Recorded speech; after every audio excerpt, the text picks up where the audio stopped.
Is this recording? Yes. Okay.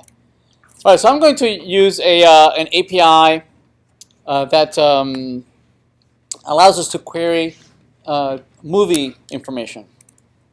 I'm going to use the API called omdb API. Anybody familiar with this API? Anybody? Yes? Somebody? No? Okay. So this API is used to be free. It's not free anymore. But I've used it so many times. I'm now I purchased a license to use it. So I'm a patron now. So it allows you to query information about movies, and it's very easy to use. It uses the this URL, same URL as the website.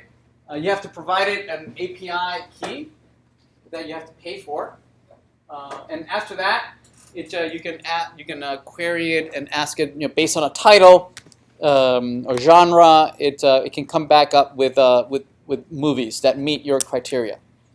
Okay. So here's a couple examples where you can give it a title, and you can search it. Oh, and I have no API key. Where is my API key? I think I sent for it, and they sent it to me in an email. Is this legal? I pay for it. Don't use my key.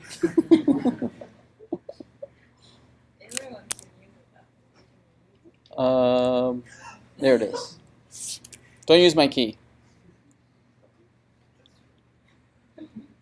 So there. So here's the use of my key. So this is my key, and I'll no.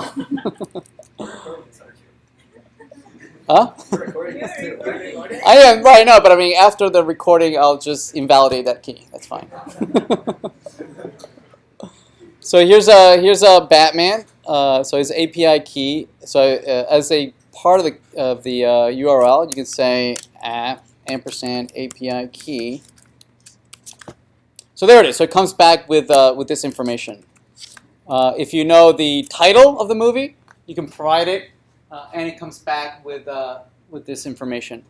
Now this JSON information, you can copy and paste it in a place where it's easier to read. JSON editor online, paste it. And it converts it into an object that you can actually read. So this is the whole information: the title, the year, the rating, runtime, the writer, the actors, plot, a poster image. Will this work? Let me see if I grab this. Okay, I get the image as well.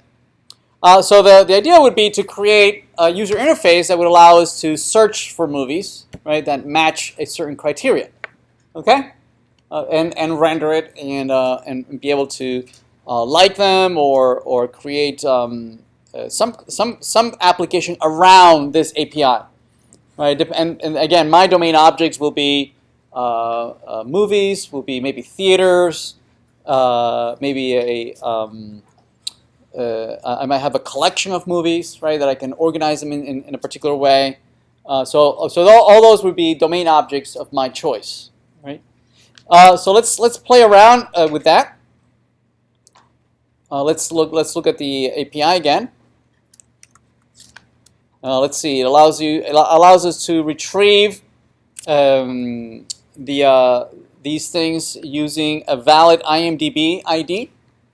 So if I know the ID of the movie, I can retrieve that one movie, or I can retrieve them by title, like we did over here.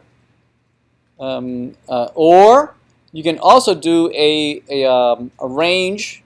So this would be a title search. So if instead we do T, we use S. Instead, what will come back is various movies that match my criteria, right, that have Batman in the title. So notice that this one is a little bit different. If I copy and bring it over to JSON online editor, notice that what this comes back is as a total search result, meaning how many movies match your title search. There's 326 Batman movies. Well, no, that makes no sense. What? That somehow have something to do with Batman. And this would allow you to do like pagination, perhaps. It gives you the very first 10 search results. Okay, but then you can ask it for the next page, the next page, the next page. It'll give you the next 20. I mean, the next 10, the next 10, the next 10. You can go backwards and forwards, jumping from one page to the next. Okay, so these are there are 10 results here. So here's the first one, and again, this only has 5 attributes: the title, the year, the IMDb, the type, and the poster. Right. So this is what I meant by a summary result. Okay, it doesn't have as much information as the specific movie. But if I have the IMDb, I can then query it, not using the S, but I can use I and equal the IMDb, and this will come back with a bigger object. There's one single object about that one specific movie. This one specific movie that has much more information. That has writers, actors, plot, language, ratings. Ratings for the Internet Movie. So this is the IMDb rating, 8.3 out of 10. This is Metacritic, has Rotten Tomatoes. Right, so it has several of these. Make sense? So basically 2 pages. One that would allow me to render the array, and one that would allow me to render a more detailed version of this. Yes? So let's build something around these two APIs, right? And again, yours will change depending on the domain you choose. Okay. All right. So let's do that next.